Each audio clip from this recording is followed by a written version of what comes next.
Okay. Oh, no problems. All right. How's everyone doing? There's no audio back, so it's kind of a silly question, but I hope everyone's having a good day. Thank you very much for joining us. I know it's a lot of time out of people's days, and obviously I hope you guys get something out of it. So with that, I'll kick off. We are running a little bit early. Gives me more time to have a chat to everyone. So I'm covering the post and VFX, post-production VFX and animation, the rundown of the year. So look, I think it goes without saying for the post and VFX crews, last year was a tough year. I can certainly agree on that. There's been obviously a number of closures. Industry icons such as Rhythm and Hues. I'm sure you all saw the fantastic effort out the front of the Oscars in the protests around Life of Pi. It's obviously no joke, but it is a bit rough. Obviously layoffs at DreamWorks as well. So has it been a tough year? Absolutely. And locally as well, we have had significant consolidations as well. A lot of houses shifting and moving, which is difficult and a lot of people have found challenging, but at the same time it does open a lot of opportunities for a lot of people. The Aussie dollar certainly doesn't help things.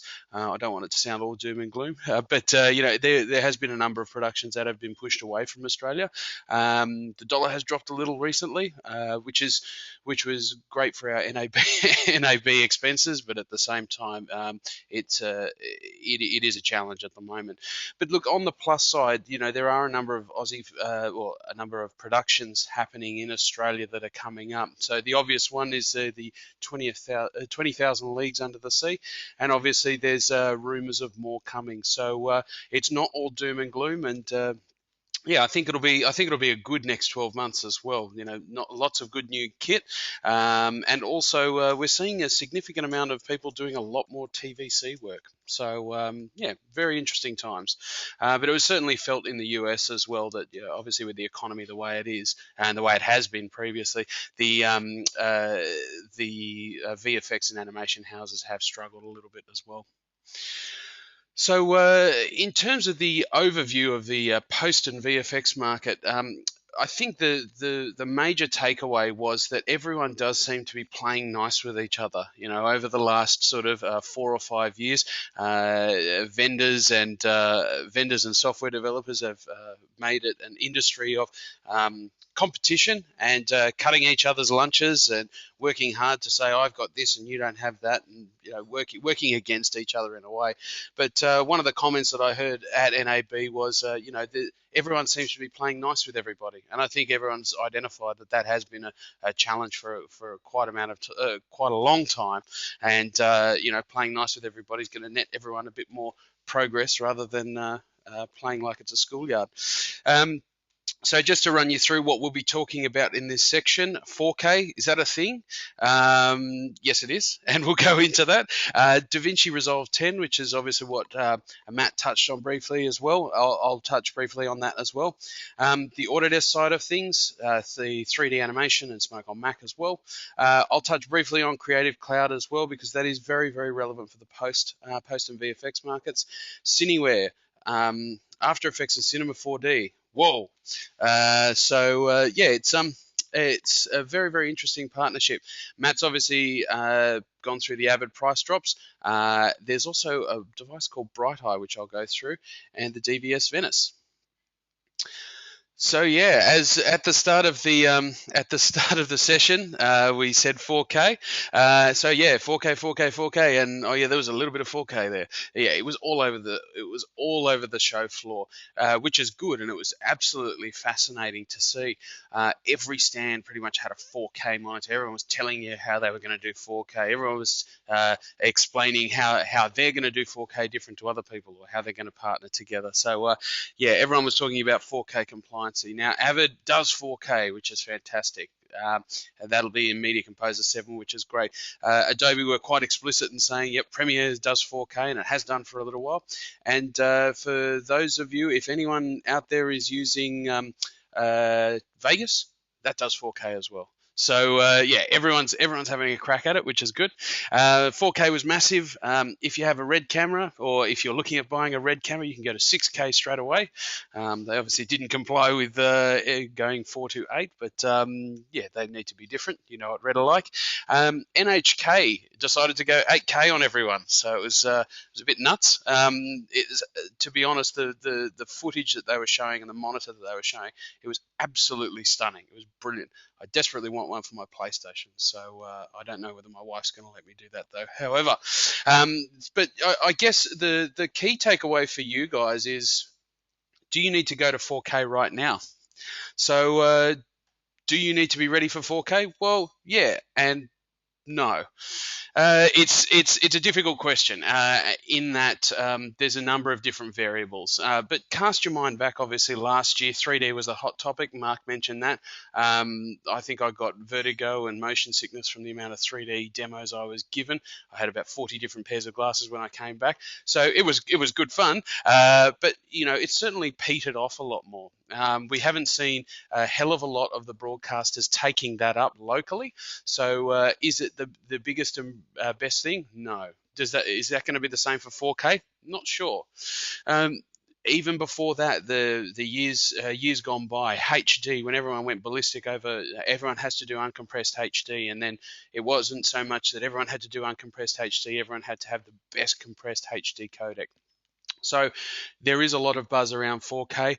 Do you need to be doing it right this very second? No, but you definitely need to be prepared for it. I mean, not much has changed from HD to 2K to 4K. It's merely that logical progression over the years and how we're going to, what the next thing's going to be. Obviously, it's going to be 8K next, and that's going to be very interesting as well. So, yeah, it's certainly an interesting topic at the moment. So it is happening. I would say people are saying that it's a rapid change. I don't necessarily see it as a rapid change. A lot of the vendors seem to be well ahead of the curve, which is comforting. You know, the AJA has been shipping the Kona 3G for I think 12 to 18 months now, and it's always been 4K ready. The good part about that is you can now go onto the AJA website if you've got an AJA card, and you can get the firmware for that card right now, and it's no cost. So you know, there's been a lot of thought put into a lot of the R&D on these products. So yeah. So I guess the key message for you guys is the delivery is not currently there for 4K. But you will need to be monitoring that because it will be the deliverable of the future. So you'll hear a lot of people talk about HEVC. Some people are calling it H265. But it's interesting that they've gone straight away and they've said, well, this is going to be the compliant codec for 8K as well. So again, people are getting ahead of the curve. People aren't just trying to trump each other. There seems to be a lot more thought going into the development cycles of the products. So 4K, 4K, 4K, 4K, and 4K. What I think is really, really good is, you know, obviously I've mentioned the Kona 3G. If you have a 4K television and you've raced out and got one, there is options for you right now, albeit that you may not be delivering in 4K. So one thing I wanted to mention, you know, the AJA Hi-Fi 4K, it's a $620 unit. It'll take in your 4 B and Cs, and it will do the 4K muxing into your HDMI 1.4. So really, really good. It's only $620. So to put your minds at ease that there is options available right now, which is good. Just go on to the next one. Look, a product that we haven't done a lot of promotion with, but certainly I thought was quite cool this year was the 4K Mojito. It is a real-time card. It's supported in Premiere, so any of you Adobe users that are keen on looking at 4K in Premiere, because they do support it, and they've told us a number of times, it's really, really good in that you don't need to use intermediate file formats as well. So it'll do it as a raw output. So very, very interesting. It is shipping in June, but knowing NAB ship dates, they often flex out by a month or two. So I think the good part about that is it's only a two grand card. You know, you're not spending an exorbitant amount of money on a 4K card. So definitely worth checking out. I like the Mojito stuff. The booth was very, very interesting. So next section I want to jump on is Resolve 10. Now I'm not going to go deep into this. It's more going to be a sideways step after we have a quick chat about that. Resolve 10 I actually really loved. I got to have a look at it on the launch night, which was on the Sunday night. It looks really good. It looks absolutely fantastic. What you're getting on top is a couple more NLE tools and a couple more tweak tools for grade assistance and graders as a whole. So I'll jump over to this. Here we go. So there's a couple of great tools in the Resolve interface. I guess the main theme there was they looked at onset grading and they thought, well, I've got onset stuff, but I just want to do a tweak of an edit, which seems relatively easy, but obviously it wasn't necessarily easy beforehand. So the way that they've approached the Resolve product and integrating NLE aspects to it is very different to the way, for instance, Final Cut Pro did it. Final Cut Pro started as an NLE and went forward, and then added color, added motion, and things like that. I think it's really interesting. If you look at Resolve, it's kind of gone backwards. It's introduced a number of the elements that grading assistants and color graders need but haven't had in the past. So yeah, very, very interesting. So as Matt mentioned as well, you can save your looks and you can also apply your LUTs as well. I thought it was interesting that they had actually introduced DCP capabilities. So if you have a copy of DCP or you are Easy DCP and you are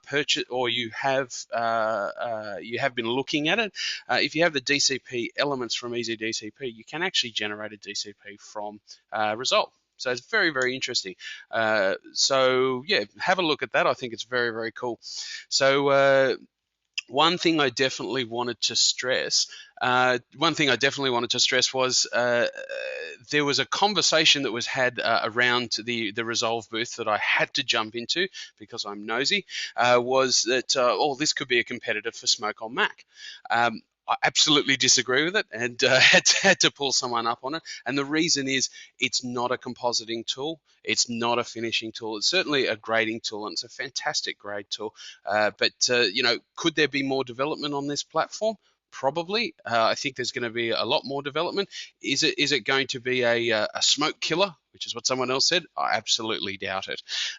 So yeah, it's definitely one to watch, but I certainly wouldn't be putting it in place of a Smoke on Mac at this point in time. So yeah, look, I was part of the rumor mill from last year, basically saying that, I reckon they'll have an NLE this year. They only proved me wrong by 12 months, so that's okay. We've got it now, so that's good. So jumping into Autodesk. So, Autodesk, I have to say, was probably one of the best attended stands for the South Hall, which is mainly where we spend most of our time. It was absolutely fantastic to see so many people engage with the Autodesk story, which is brilliant. What I particularly liked is the guys from Alt VFX were on the stand at NAB doing a presentation on how they utilize Autodesk material. So on the right there's Colin and Oris showing their TV spots like the Helga's bread and also the TUI's extra dry. So it was really just going through what the 3D software was and how they utilized it. So good to see Aussie representation. What really rang true, not just on the show floor, but around the traps, was that Smoke on Mac is still very much a fantastic tool and a relevant tool for anyone in post and VFX, finishing, even production as well. It's a fantastic application. I'll go into that in a sec. But if you have considered Smoke on Mac or you're interested in Smoke on Mac in the future, definitely check out the Fix It in Post. It's a YouTube video. I think it's also available on Autodesk's The Area. It basically shows how you can create an entire film, albeit it's a 6-minute film, but you can create an entire film with effects and everything and a grade, textures as well in the Smoke on Mac interface. It's actually quite a funny video. I highly recommend you check it out because it shows the power of what the software can do. So one thing I definitely wanted to stress here, and there's going to be a lot of talk over the next 12 months about competitive solutions, but I just want to put this up now. When you look at Smoke on Mac and you look at any 3D elements that you're looking or 3D packages or 3D interaction that you need to do, if you've got Smoke on Mac with the Entertainment Creation Suite by Autodesk, so that's your Max, your Maya, Softimage, things like that. It really is head and shoulders above the rest, and it has been head and shoulders above the rest for quite a significant amount of time. The way that the packages interact with each other, and you can take 3D elements from one package, introduce it into Smoke on Mac, and even bring in your Avid AAFs. It really shows that Smoke is absolutely a world-class finishing tool. Now, if you're looking at 3D and you're looking at Smoke on Mac, there is the extension as well of being able to go to Flame. So the ability to go from 3D with editorial into finishing, start your finish, then put your 3D compositing into Flame and Flame Premium with the luster aspect as well to be able to do your grey. It really is the most robust and productive pipeline that I've ever seen, and that no other vendor can come close to. So definitely worth a look. If you're keen on looking at Smoke on Mac, or you're keen on talking about how that workflow works, we're more than happy to show you, more than happy to give you guys a demo. So let us know. So the next one, there was obviously a lot of buzz, not just at NAB, but locally as well, about Adobe Creative Cloud. What is it? What does it mean? How do I get it? Do I want it? Who's going to get it? And what the hell's going on, basically? So, there was a lot of talk about it at NAB, and there's a lot of myths that have come out of the release of Adobe Creative Cloud. So I just wanted to address a couple of those right now. So Creative Cloud, does that mean that I have to use Photoshop in the browser? No, because that would not be fun. In fact, it would suck. What would be good is if I can have the cloud-based model of Adobe so that I can install all my applications locally, yet also have the licensing server in the cloud. So essentially what it is you install your products locally, and you just need to ping the Adobe licensing server. So you don't have to be on the internet 24 hours a day, 7 days a week. You just need to make sure that every 30 days you're at least on the network so that it can ping the server and basically say that, yes, you have a license. Yes, you are allowed to use the Adobe Creative Suite. So Creative Cloud means that I have to run the latest version. That's not the case. So anyone that's used Adobe before and has had the Adobe upgrade tool pop up and say you have a brand new upgrade, brand new patch to go with, you don't have to install it straight away. So you can have a look at it, you can wait, and then decide whether you're going to install it or not. And the important thing there is, if you're in the middle of a production, you don't want to be doing major release upgrades. So definitely give us a yell if you're umming and ahhing about that. Monthly billing, you would have probably seen that on the Adobe website. It's not the only way of going. So you want to be able to lock your costs in for 12 months, which is the 12 monthly option. We can absolutely get you on that 12 monthly renewal. So for 12 months, you've made your payment. You have access to all of that material. You have access to all of the Creative Suite elements, and then you can renew every 12 months, and we can assist you with that. Mac versus PC, it's the same license for everyone, so you don't have to choose. It's the same license for both platforms. Definitely check out the end user license agreement as well. If you're a user and you do need to take work home, part of the end user license agreement is that you can put it on a second machine, but I want to stipulate absolutely that you can't run them simultaneously. So yeah, definitely check that out. Part of the Creative Cloud as well, Matt's gone into this, so my tenses are wrong there, but the Edit Anywhere platform is really worth mentioning again. It is a fantastic platform. It is a great idea, and I think it's certainly one to watch. I like reading Bob Zellen's blog because I think his hair is crazy and insane, but also he has some great industry insights as well. So, he said it was the #1 product at the show, and he believes that it will absolutely change this industry. the key there is it's not for everyone. It's not going to be for every single person in the entire world. It is quite a specific application, and it's something that you should definitely have a chat with us about. Because it's not a thumb drive that you plug in, click next, next, next, and run around saying I'm anywhere.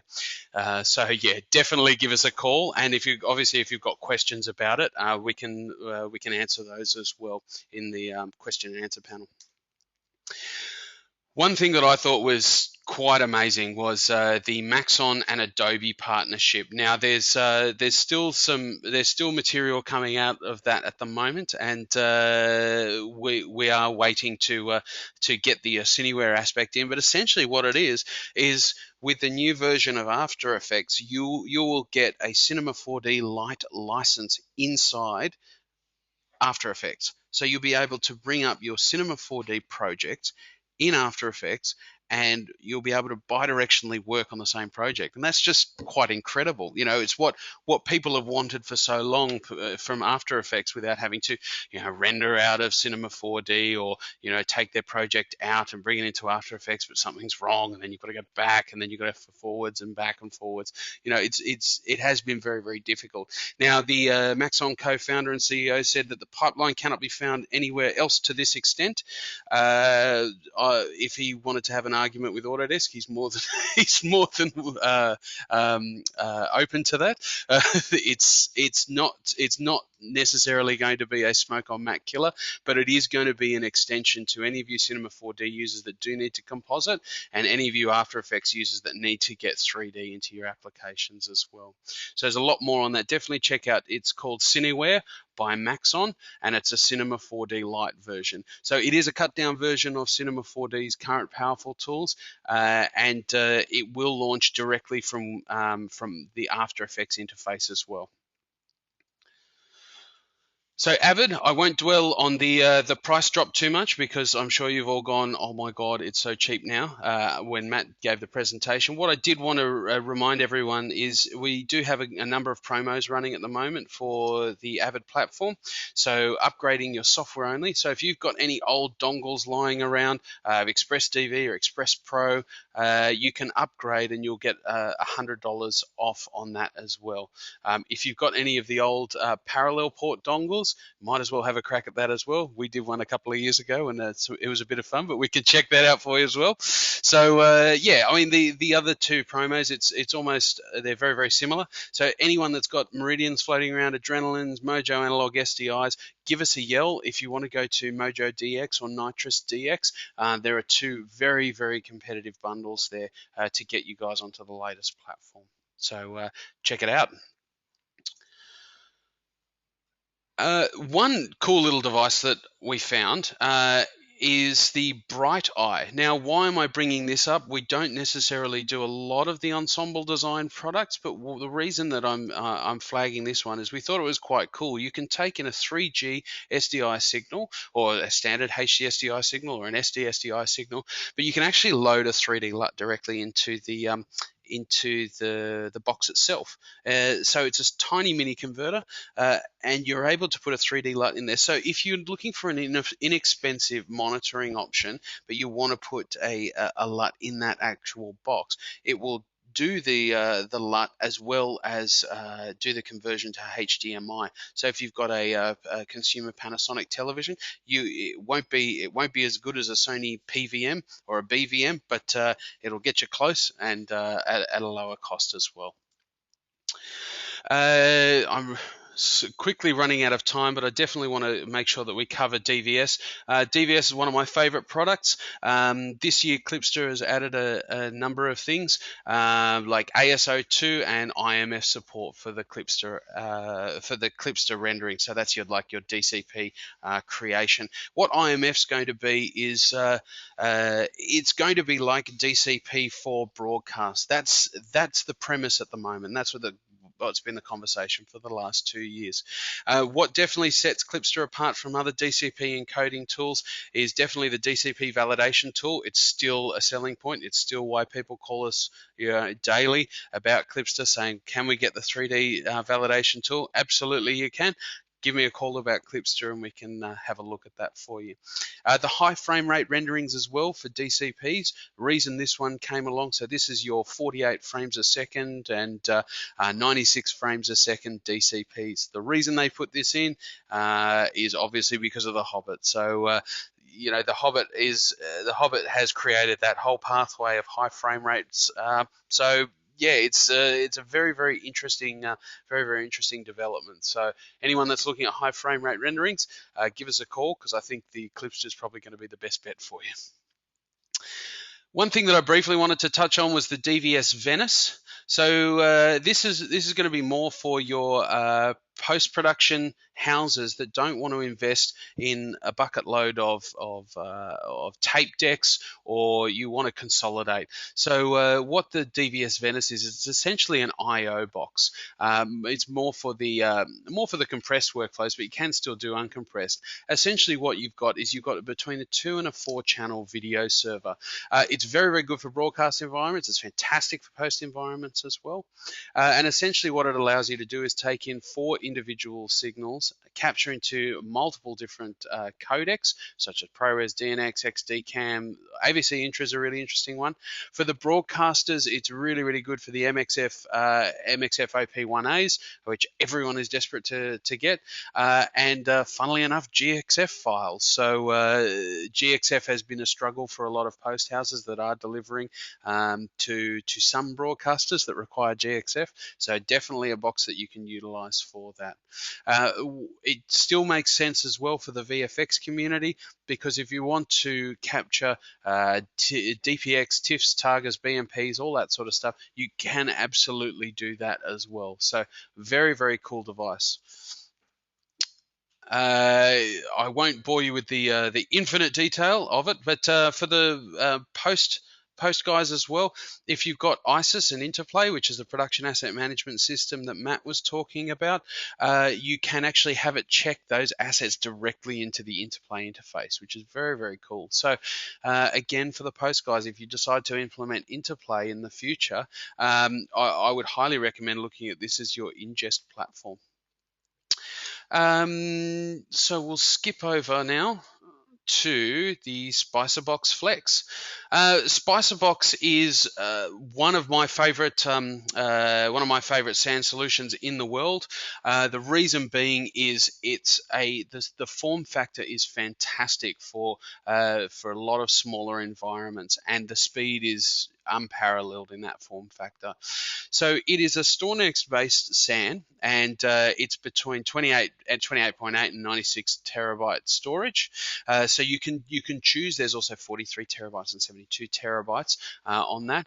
It's 5RU, so it is quite a small appliance, but the kicker is it does 5 streams of 2K uncompressed, and that's DPX. So it does uncompressed QuickTime, which is still not anywhere near the speed that the DPX is, but you know that is incredibly fast in comparison to other storage solutions. Your connectivity is fantastic. So if you already have Autodesk Creative Finishing suites, or you have larger appliances that require 10 gig or InfiniBand, absolutely you can connect to this through a number of different switches. The Mephisto is part of that system, and essentially what Mephisto is, it's a defragmentation and SAN management tool. And what that means is that you can effectively manage your SAN. You can essentially manage every single aspect of it, all the way down to fragmentation and how fragmentation is dealt with on the SAN itself. So it is perfect for the Autodesk Creative Finishing environment, the animation environment, the post environment. I believe it's the most flexible solution that you can get on the market at the moment. So what else was new at the show with DVS was that we had the new launch of their Flex SAN SSD drive system. So essentially, this is an add-on to your SpicerBox Flex, and it gives you an SSD volume of about 20 terabytes. So why would you want that? So let's just say that you have a high IOPS environment that requires a lot of 3D, but you also have a lot of editorial. So you can actually run both of these units. units in that environment and service not just your flames and your smokes and all that sort of stuff, but you can also do all your 3D render farms and put them on this SSD volume. It's optimized for IOPS, not for sustained bandwidth. So it's designed for the high IOPS and graphics side of things. And no presentation about DVS would be complete without mentioning the Big Brother. So the Big Brother is the DVS SAN. It's built on a number of different storage vendors, mainly the Dot Hill and DDN storage. But in a single rack, you can have up to 14 streams of 2K DPX, which is incredible. You can also have multiple chassis. You can do different stripes and different volumes. It's absolutely brilliant. You still get the exact same Mephisto defragmentation tool and the SAN management tool, and you get all the connectivity that you've required before. So the other point there is any file system, any host that you want to connect to it, any host client, whether it's Linux, Mac, Windows, and anyone that wants to propel ahead out on it can go with IREX if they desperately want to. I'm pretty sure you can get Solaris on there, but I'm not a big fan of Solaris. So in closing that, just wanted to see if there are any questions on that section. Will the Kona 3 be capable with 4K or just Kona 3G? Off the top of my head, I'm not sure. I'll definitely have to check that out. So yeah, I've just been told Kona 3 is definitely end of life. But if you've got an existing Kona 3, we'd have to check that firmware is available. So we'll definitely check that one and come back to you. Okay, how much is Clipster? Look, Clipster's a modular solution in that you have a hardware appliance that does require a number of software and hardware apps to that. So I can get back to you with pricing for what you require. It is going to depend on whether you want to do raw dailies, whether you want to do 3D stereoscopic, whether you want to do with red or ARRI. So it is a bit more of an involved conversation. I definitely want to have a conversation with you about it, but feel free to, if you wanted to ping me your details, it's Sean, SEAN, at digistore.com.au. And with a note on what that you're the element that you're asking about. And then the second question is, can you please email the options to me? Absolutely, we can do that. So we'll get that sorted. How much is a SpicerVox? It does depend as well on the storage size. I'd probably want to have a conversation with you about whether you wanted to go with the SSD, the 2.5-inch SAS, or whether you wanted to go with SATA. So there's a few things there as well. Anything more about After Effects and Cinema 4D Lite? So there is press releases coming out at the moment. There is I believe, a Maxon dealer meeting at the moment. What I'll do is I'll actually pass you over to Mark, he's definitely our resident expert on that. Won't be a second. Hi there. Maxon worked with Adobe directly to modify with their developers to modify their plugin architecture to directly incorporate the Cinema 4D modeling and rendering tools within the After Effects environment, so that you can, from within After Effects, incorporate 3D models. In fact, you can drag Cinema 4D projects directly into After Effects, and they just appear within it, including all the lights, cameras, and information. And the objects, which are Cinema 4D objects within After Effects, can be edited, which automatically launches the Cinema 4D Lite stuff, and you can model them, change any aspect of it, and shut it, and automatically updates within After Effects. So it's actually the full modeling and rendering version of Cinema 4D, which if you were trying to run Cinema 4D Lite directly and render directly from it, it would be resolution restricted. But all of the rendering capabilities are within After Effects, it accesses from the Cinema 4D functionality. So it actually gives you within After Effects full 3D modeling, animation, and rendering capabilities. There will be an upgrade path from the light version to the full version of Cinema 4D, and that information will be how that works and the pricing, etc. There'll be a number of special offers, etc. will be announced coming up fairly shortly. So stay tuned for all of that. But really, it gives you the full ability to access Cinema 4D's 3D animation modeling and rendering capabilities directly from within the After Effects interface. I hope that answers the questions. And I can see one more question. Resolve 10, when will it come out? And that is a very, very good question. I believe when I was on the Blackmagic stand, I heard October or I saw October mentioned somewhere. And if given Blackmagic's track record with meeting release dates, I wouldn't put your house on it.